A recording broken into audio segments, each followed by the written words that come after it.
Hero மாதிரி வந்தாரு, என்ன பார்த்தாரு, போட்ட அடிக்க ஆரம்பிச்சாரு. கேட்கறதுக்கு ஆள் எல்லாம் நினைச்சு அடிக்க ஆரம்பிச்சாரு. என்ன நினைச்சாரோ யாருக்கு தெரியும். அவர் ஹீரோ தனத்தை என்கிட்ட காட்டுறாரு.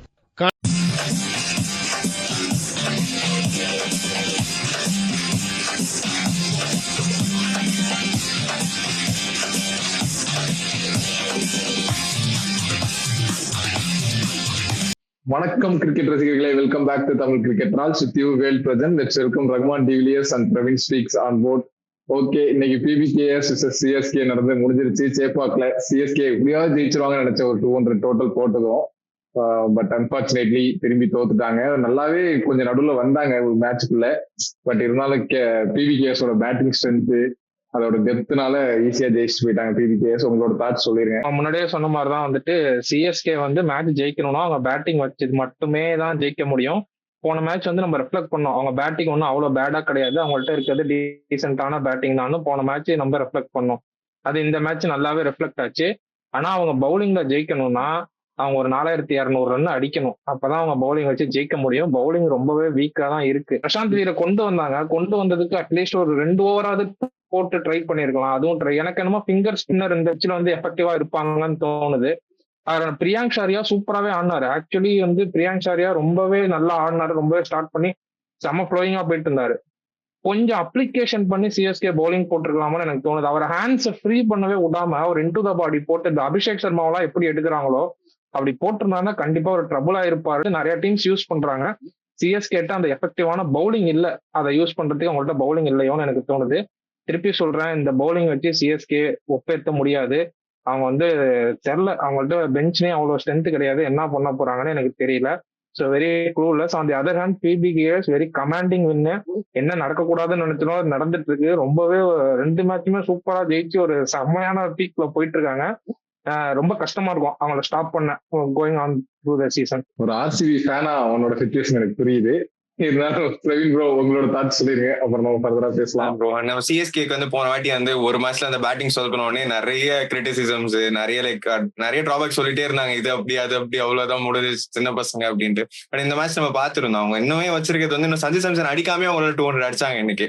ஸோ அவருமே இன்னைக்கு ஒரு 30-40 ரன்ஸ் அடிச்சிருந்தா அவங்க ஒரு 230 கூட போயிருக்கலாம்னு நினைக்கிறேன். ஆயுஷ் மாத்ரி வந்து என்னதான் அவருக்கு பெரிய டொமஸ்டிக் சீசன் இல்ல எடுத்து பார்த்தா, பட் இந்த மேட்ச்ல வந்து அப்படிலாம் தெரியல. ஏதோ போன வாட்டி ஆர்சிபி கூட ஒரு மேட்சை விட்டுட்டு திரும்ப அங்கிருந்து இந்த மேட்ச் ஆடுற மாதிரி தான் ஆடினாரு. ஏன்னா ஸ்ட்ரைக் ரேட்டுமே நீங்க நல்ல ஸ்ட்ரைக் ரேட்டு, அந்த இன்டென்ட் இருந்தது ஸ்டார்டிங்ல இருந்தே. அவருக்கு யாரும் எதுவும் சொல்லிடக்கூடாதுன்னு ஃபர்ஸ்டே அவரே அவர் சேஃப் சைட்ல ஆடணும்ட்டு எனக்கு அந்த இதெல்லாம் பாக்கல. அடிச்சிடலாம் அவுட் ஆகலாம் அந்த மூட்ல தான் ஆடிட்டு இருந்தாரு. அதுக்கேற்ற மாதிரி டீசெண்டா ஒரு 70+ ரன்ஸ். அந்த ஷார்ட் பால்லாம் ஆயுஷ் மாத்ரி அடிச்சது போன வாட்டி ஒரு சர்ப்ரைஸான பவுன்சர்ல அவுட் ஆனாரு. அந்த ஷார்ட் பால் அடிச்சதெல்லாம் எனக்கு பார்க்க அப்படியே ரோஹித் சர்மா அடிக்கிற மாதிரியே தான் இருந்துச்சு. ஆக்சுவலி சூப்பரா அடிச்சாரு, செம்ம கிளினிக்கலா அடிச்சாரு.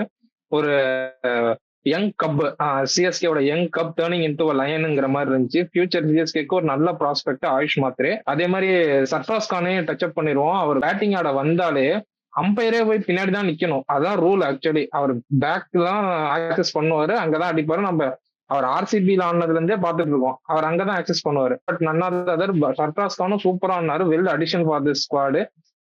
ஊர்வில் பட்டேல் எப்படியாவது அவங்க கொண்டு வரணும். எய்தர் ஃபார் கார்த்திக் சர்மா, பிரசாந்த் வீர அவங்க ஆல்ரவுண்டரா யூஸ் பண்ணனா ஊர்வில் பட்டேலை கொண்டு வந்தே ஆகணும். கொண்டு வந்தாங்கன்னா பிரேவிஸும் வரும்போது இந்த பேட்டிங் இன்னுமே நல்லா ஸ்ட்ராங்கா தெரியும். என்ன ஸ்ட்ராங்கா அவங்க ரன்ஸ் அடிச்சாலும் அவங்க பவுலிங்கால டிஃபெண்ட் பண்ண முடியாதுன்னு தோணும். நீங்க 2 பேரும் அப்படியே அழகா ருத்ராஜை தாண்டி போயிடுறீங்களே, ஏன்னா உங்க ஆரஞ்சு கேப் ஹோல்டர்ல சொல்லிருக்கீங்களே அதனாலயா? அப்படியே அழகா 2 பேருமே நைஸா மிஸ் ஆறீங்களே. 22 balls 28 runs. ஏன் அத பத்தி ஏதாவது சொல்லுங்க. ஏன்?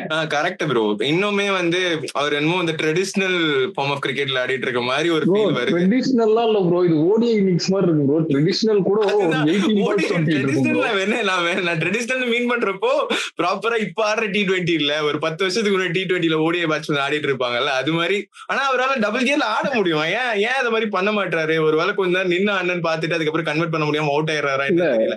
எனக்கு என்னன்னா இதே 2 பேர் தான் ரகனே ஒரு மேட்ச் இப்ப டக்கிங் ஸ்லோவான போட்டு அடிச்சிங்க. ஆனா இன்னைக்கு அப்படியே நைஸா அப்படியே நீங்க ஸ்ட்ரைட்டா இவரை சொல்லிட்டு ஆயுஷ் மாத்ரே அந்த சாம்சன் பத்தி பேசிட்டு அப்படியே உங்க பேட்டிங் வந்து இன்னைக்கு வந்து போன வாட்டி விட்டது இந்த வாட்டி கொஞ்சம் பிடிச்சிருக்காங்கன்னு ஹைலைட் பண்ண போனதுனால அவர் தப்பிட்டாரு. என்னதான் ருத்ராஜ் இந்த மேட்ச் ஃபெயில் ஆனாலுமே எனக்கு தெரிஞ்சு திருப்பி அடுத்தடுத்த மேட்ச்ல ஒரு 120-130 ஸ்ட்ரைக் ரேட்லயாவது அடிச்சு அந்த ஆரஞ்சு கேப் ரேஸ்ல இருப்பாரோ அப்படின்ட்டு எனக்கு தோணுது. ஸோ வெயிட் பண்ணி பார்க்கலாம்ப்பா. இதுக்கு மேல நான் எதுவும் சொல்ல விரும்பல, இதுக்கு மேல சொல்லி அடி வாங்கவும் விரும்பல. அடி வாங்குறது இல்ல bro. ஆனா கேப்பபிலிட்டி இருக்கு. அது ஏன் அவங்க எங்க மிஸ் ஆகுதுன்னு தெரியல. அதுதான் எனக்கு உண்மை. அவரால கொஞ்சம் சேஃபா ஆடிட்டு அதுக்கப்புறம் ஸ்ட்ரைக்க திரும்ப ஏத்தலான்னு பாக்குறாரா என்னன்னு தெரியல. அங்க வந்து ஃபெயில் ஆயிடுறாரு. அங்க இருந்து இல்ல டெஃபினட்டா டேலண்ட் இருக்கு. லாஸ்ட் சீசனே பார்த்தோம் ஸ்ட்ரைக் ரேட்டா அவரால் நல்ல ஸ்ட்ரைக் ரேட்ல ஆட முடியும். பட் இன்னைக்கு அவர் கொஞ்சம் போரா தான் ஆடினாரு. அதை நம்ம அக்செப்ட் பண்ணி தான் ஆகணும், அட்மிட் பண்ணி தான் ஆகணும், மென்ஷன் பண்ணி தான் ஆகணும். அப்படி ஸ்கிப் பண்ணிட முடியாது. இல்ல அதுக்கு போறதுக்கு தலைவர் வேற நம்ம பிராட்காஸ்ட் சேனல்ல வேற போட்டிருந்தாரு, I strongly predict Ruturaj will be the highest scorer for CSK.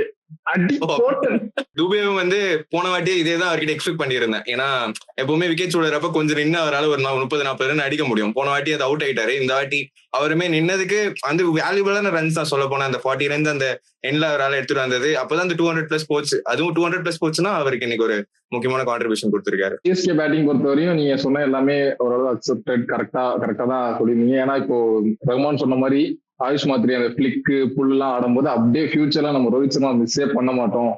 இவரு யங் டேலண்ட் உள்ள வந்து அந்த அந்த அந்த ஸ்பாட்டை அப்படியே வச்சிருப்பாரு. அந்த ரோஹித் சர்மா பாக்குற மாதிரியே இருக்கும்னு எனக்கும் ஃபீல் ஆச்சு.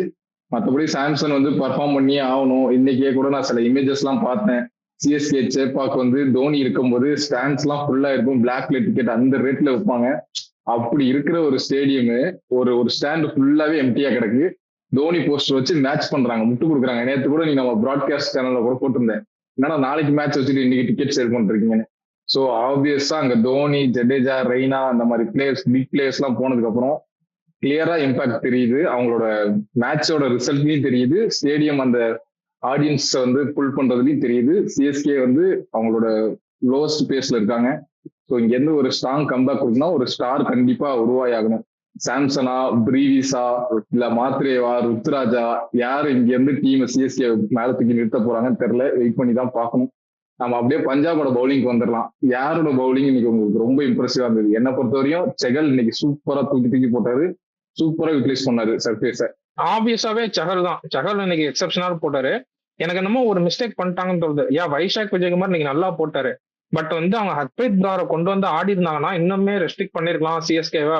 பட் இன்னையோட பெர்ஃபார்மன்ஸ் ஆஸ் அ பவுலிங் யூனிட்டா பார்க்கும்போது சஹல் வந்து அவுட் ஆஃப் எவ்ரி ஒன் தனியா துண்டா தெரிஞ்சாரு, செம்மையா போட்டாரு. அந்த பழைய சகல் அந்த டாக்டிக்கலா யோசிச்சு போடுறது, அந்த பிளைட்ல பீட் பண்ணி பேட்ஸ்மேன் அவுட் எடுக்கிறது, அது எல்லாமே வந்து திருப்பி அதுக்கு வராரு, சூப்பரா போடுறாரு. ஆக்சுவலி போன மேட்சும் நம்ம ரெஃபெக்ட் பண்ணோம், இந்த மேட்சுமே 2 மேட்ச்லயுமே தைரியமா தூக்கி போட்டு விக்கெட் எடுக்கிறதுல வந்து தனியா தெரியுறாரு. செம்ம பவுலிங் ஆக்சுவலா. நானும் சாகல தான் ப்ரோ பார்த்தேன். எல்லாருமே ஓகே டீசென்டா, ஏன்னா எல்லாரும் ரன்ஸ் கன்சிடர் பண்ணிட்டாங்க. இவரை நீ போடுறப்போ பல வருஷமா அவருக்கு அந்த இது போவே இல்லை ப்ரோ. நிறைய பேர் பயந்து இந்த ஒரு 6 அடிச்சதுக்கு அப்புறம் எல்லாம் பயந்துட்டு அந்த திரும்ப தூக்கி போறதுக்கு பயந்துகிட்டு லென்த் எல்லாம் மாத்திட்டு இருக்காங்க. இப்போ வருணுக்குமே அந்த ப்ராப்ளம் எல்லாம் வந்துட்டு இருக்கு. அதெல்லாம் தாண்டி ரிஸ்க் எடுக்கிறப்பதான் ரிவார்ட்ஸ் அதிகமா இருக்குன்றத வந்து சேனல் ஃபாலோ பண்ணிட்டே இருக்காரு. இன்னுமே சொல்ல போனா ஒரு கன்சிஸ்டன்டா பெர்ஃபார்ம் பண்ணிட்டு இருக்காரு. இன்னைக்கு வந்து ஹர்ப்ரீத் பிராரை வந்து வைசாக் விஜயகுமார் பதில் ஆடலான்ற 10 கேப் ஹோல்டரா 2 மேட்ச்லயுமே விக்கெட் எடுத்திருக்காரு. ஃபர்ஸ்ட் மேட்ச்ல 3 விக்கெட் நினைக்கிறேன், இன்னைக்கு 2 விக்கெட், குரூஷலான விக்கெட் எடுக்கிறாரு. முக்கியமான மிடில் ஓவர்ஸ் போடுறாரு.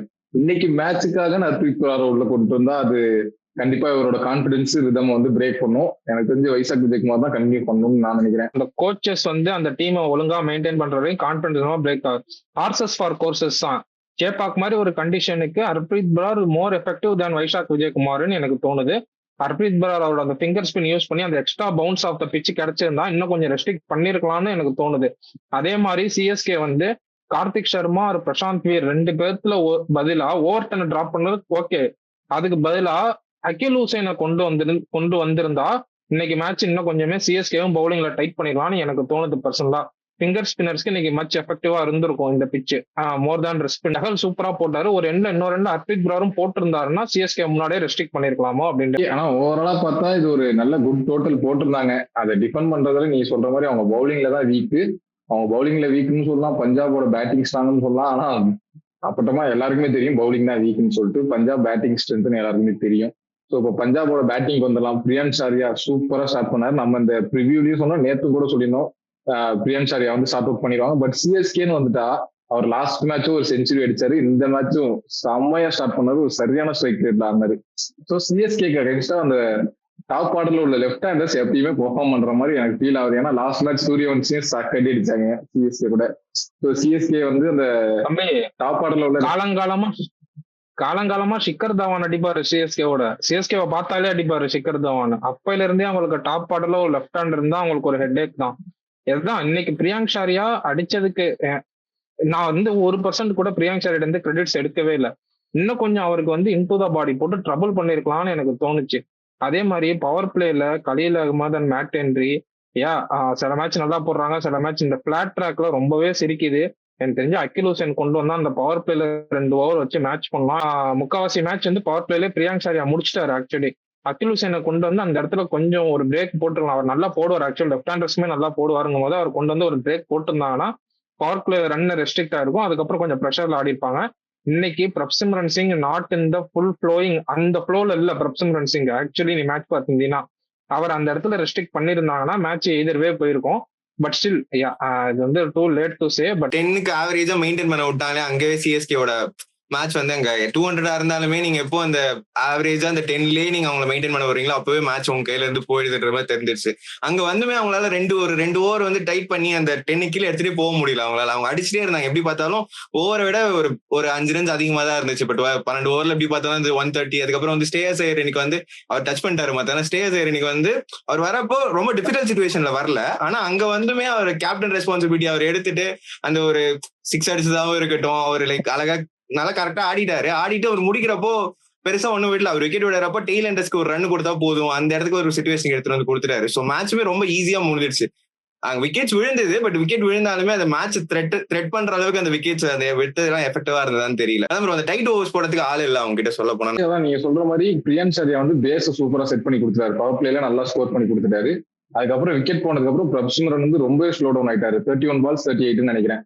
ரொம்பவே ஸ்லோ டவுன் ஆயிட்டாரு. அவங்களுக்கு அந்த ரிதமே இல்ல. ஆப்போசிட்ல லாஸ்ட் மேட்ச் சூப்பரா கூப்பர் பண்ணி கொஞ்சம் டைம் எடுத்தாரு. இனிஷியலா ரொம்பவே கொஞ்சம் டைம் எடுத்தாரு. அதுக்கப்புறம் நல்லா ஸ்ட்ரைக் ரேட்ல ஆட்டாரு. 160+ ஸ்ட்ரைக் ரேட்ல ஆட்டாரு. ஸோ இன்னைக்குமே ஒரு சரியான யூஸ்ஃபுல்லான இன்னிங்ஸ் ஆடி கொடுத்தாரு. எனக்கு தெரிஞ்சு இன்னைக்கு மேட்ச் ஜெயிச்சதுக்கான மெயின் ரீசனே பேட்டிங்ல, பஞ்சாப் பேட்டிங்ல ஸ்ரேயஸ் ஐயர் தான். ஏன்னா அந்த இடத்துல இருந்து அவர் மட்டும் விக்கெட் விட்டுருந்தாருன்னு வச்சுக்கோங்க, டோட்டல் டீமே கொலாப்ஸ் ஆயிருக்கும். நம்ம இப்பயே பார்த்தோம், ஸ்ரேயஸ் ஐயர் விக்கெட் விட்டு வதைராவும் போயிட்டாரு. அப்படியே வரிசையா விக்கெட் போற மாதிரி இருந்தது. ஸ்டாயினிஸ்க்குமே இன்னைக்கு ஒரு எட்ஜ் போர் தான் ஃபர்ஸ்ட் பாலே. அது கரெக்டா ஃபார்ச்சுனேட்லி கரெக்டா மிஸ் ஆயிடுச்சு. இல்லைன்னா டோட்டல் டீம் சுருண்டு இருக்குன்ற மாதிரி தான் இருந்தது. ஸோ ஸ்ரேயஸ் ஐயரோட இன்னிங்ஸ் தான் வந்து ரொம்ப குரூஷலா இருந்தது இந்த மேட்ச் வந்து வின்னிங் லைன் கொண்டு போறதுக்கு. 2 டீமுக்குமே பிஹைண்ட் த விக்கெட்ஸ் வந்து ஏகப்பட்ட ரன்ஸ் போச்சு. போயிட்டே இருந்துச்சு. சர்ஃப்ராஸ் கானுக்கு போச்சு, அதுக்கப்புறம் வந்து பேட்ஸ்மேனுக்கும் போச்சு, அப்புறம் ஸ்டாயினிஸ்க்கு பார்த்தோம், சஷாங்குக்கும் ஒரு பால். ஸோ வந்து ஏகப்பட்ட ரன்ஸ் வந்து பிஹைண்ட் த விக்கெட்ஸ் இன்னைக்கு போச்சு, அந்த எட்ஜ் ஆகி போறது. ஸோ அது வந்து ஈக்குவலைஸ் ஆயிருச்சு. பட் பியூர்லி பஞ்சாப் இந்த மேட்ச் ஜெயிச்சதுக்கு காரணம் அவங்களோட பேட்டிங் டெப்த், ஸ்ரேயஸோட கால்குலேட்டிவ் பர்ஃபார்மன்ஸ் வச்சு பஞ்சாப் வந்து இந்த மேட்ச் வந்து ஜெயிச்சிட்டாங்க. ரொம்பவே கால்குலேட் பண்ணி, ரொம்பவே அந்த இன்னிங்ஸ் வந்து நல்லா பேஸ் பண்ணி, இப்போ வந்து இந்த ரன் ரேட்ல இருந்தா போதும்னு பயங்கரமா பேஸ் பண்ணி சூப்பரா ஆடி கொடுத்தாரு. ஸோ அகைன் எனக்கு ஸ்ரேயஸ் ஐயர் பர்ஃபார்ம் பண்ணும் போலாம் என் மைண்டு கேகேஆருக்கு தான் போகுது. அதை என்னால மாற்ற முடியல. அவங்க இப்போ ஸ்ட்ரகிள் பண்ணிட்டு இருக்கிறதுக்கும் எனக்கு இங்க ஸ்ரேயஸ் ஐயர் பர்ஃபார்ம் பண்ணி அந்த டீமை கொண்டு போறதும் பார்க்கும்போது ஒரு கோல்டன் ஆப்பர்ச்சுனிட்டி வந்து கேகேஆர் மிஸ் பண்ணிட்டாங்க அப்படின்ட்டு தான் தோணுது. பட் இப்போ 1% லாஸ் இஸ் another % கெயினுங்கிற மாதிரி ஸ்ரேயஸ் ஐயர் பஞ்சாபுக்கு ஒரு அசட்டா மாறிக்கிட்டு இருக்காரு. He will do good. அந்த டோர்னமெண்ட்ல ஒரு நல்லா பண்ணுவார் கோயிங் ஃபார்வர்ட். மும்பை தான் பெரிய டீம்னு நினைச்சிட்டு இருக்கோம். பட் சைலண்டா இவங்க ஒரு சைட்ல வந்து நாங்க அதை விட அவங்களுக்கு ஈக்குவலா பண்ணுன்ற மாதிரி காமிச்சிட்டே இருக்காங்க. எனக்கு அதான் யோசிக்கிறேன். இவங்க 2 பேரும் ஒரு பேட்டில் வரப்போ இன்னும் ரொம்பவே இன்ட்ரெஸ்டிங்கா இருக்கும். 2 பேருமே இந்த டிராஃபிக்கு வந்து பெரிய கண்டென்டர்ஸா இருப்பாங்கன்னு நினைக்கிறேன். இப்போ வந்து லாஸ்ட் மேட்ச்ல வந்து ஓட்டன் ஆடி இருந்தாங்க. ஓட்டன் வந்து நல்லாவே பேட்டிங்ல பெர்ஃபார்ம் பண்ணாரு, பவுலிங்ல பண்ணல. பவுலிங்ல பெருசா சான்ஸ் கிடைக்கிற பெர்ஃபார்மும் பண்ண முடியாது கிடைச்சாலுமே. இந்த மேட்ச் வந்து ஓட்டன் டிராப் பண்ணிட்டாங்கன்றப்போ நீ சொன்ன மாதிரி அகில் ஹுசேனாவது உள்ள எடுத்து வந்திருக்கலாம். ஏன்னா சம்மந்தமே இல்லாம ராகுல் சேகர் ஆடி அவர் வந்து அப்படியே ரன்ஸ் தாராவாட்சி இருக்கிறாரு. அப்படி 6, 4 பறக்க விடுறாங்க. 50 ரன்ஸ் கிட்ட கன்சிட் பண்ணிட்டாரு. இந்த லாஸ்ட்க்கு ஒன் ஆஃப் த மெயின் ரீசனே வந்து ராகுல் சேகரை சொல்லலாம். ஸோ இங்க ஓரளவு அசிஸ்ட் இருக்கும் ஸ்பின்னர்ஸ்க்கு. செகல் மாதிரி தூக்கி போட்டா கொஞ்சம் விக்கெட் எடுக்க ட்ரை பண்ணிருக்கலாம். ஸோ அவர் வந்து ஒன்ஸ் அடிச்சுட்டா தூக்கி உள்ள தள்ள பாக்குறாரு. அது வந்து பேட்ஸ்மேனுக்கு ஃப்ரெண்ட்லியா மாட்டிக்கிச்சு. ஓகே, எனக்கு தெரிஞ்சு ரஹ்மான் டிவிலியர்ஸ் வந்து இன்னைக்கு கொஞ்சம் நெட்வொர்க் இஷ்யூ, அதனாலதான் ஆன் அண்ட் ஆஃப் அவர் வாய்ஸும் கொஞ்சம் ஸ்டக் ஆகுது, பிக்சர்ஸும் கொஞ்சம் ஸ்டக் ஆகுது. ஓகே, நம்ம அப்படியே கன்க்ளூட் பண்ணிடலாம். ப்ரிடிக்ஷன் பொறுத்தவரையும் 3 பேருமே இன்னைக்கு வந்து பஞ்சாப் தான் ப்ரிடிக்ட் பண்ணியிருந்தோம். யாருமே சிஎஸ்கே ப்ரிடிக்ட் பண்ணல. எனக்கு தெரிஞ்சு சிஎஸ்கே ஃபேன்ஸ்க்கே இன்னைக்கு ஓரளவுக்கு ரிசல்ட் கெஸ் பண்ணிருப்பாங்க. ஏன்னா பஞ்சாப் மாதிரி ஒரு பேட்டிங் லைனப், ஒரு பவுலிங் லைனப் வச்சு சிஎஸ்கே எப்படி சஸ்டெயின் பண்ணணும்னு சொல்லிட்டு அதே மாதிரிதான் ரிசல்ட்டும் பஞ்சாப் தான் ஜெயிச்சிட்டாங்க. ஸோ ஓவரால் ப்ரிடிக்ஷன்ல பாத்தீங்கன்னா ரஹ்மான் டிவிலியர்ஸ் வந்து 6 out of 7, பிரவீன் ப்ரோ பாத்தீங்கன்னா 5 out of 7, நான் பாத்தீங்கன்னா 4 out of நானும் 5 தானே, நானும் பாத்தீங்கன்னா 5 out of 7. ஓகே, இதோட நம்ம ப்ரிடிக்ஷன் முடிச்சுக்கலாம். அடுத்து இந்த வீக்கெண்ட்ல 2 நாளுமே double header. So interesting days are again. அதுவும் சண்டே பாத்தீங்கன்னா ஆர்சிபி விசஸ் சிஎஸ்கே. என்னதான் இந்த மேட்ச் எல்லாம் முக்கியா போயிருந்தாலும் சண்டை போடணும்னு நினைக்கிறேன். சிஎஸ்கே வந்து ஒரு பயங்கர டஃப் கொடுக்கணும். ரிசல்ட் என்ன வேணா இருந்துட்டு போட்டோம். ஒரு டஃப்பான கண்டென்ட், ஒரு டஃப்பான ஒரு மேட்ச் போனாலே ரொம்ப ஹாப்பியா இருக்கும் ஃபேன்ஸ் பொறுத்த வரைக்கும். ஏன்னா அவ்வளவு ஈஸியா தோத்துட்டா ஆர்சிபி ஃபேன்ஸ்க்கும் சிஎஸ்கே ஃபேன்ஸ்க்கும் எப்படி முட்டிக்கும்னு உங்களுக்கு தெரியும், நான் சொல்ல வேணாம். ஸோ ஒரு டஃப்பா போச்சுன்னா நல்லா இருக்கும். With that, we can conclude this video. Until then, bye bye from Well Present Praveen Speaks.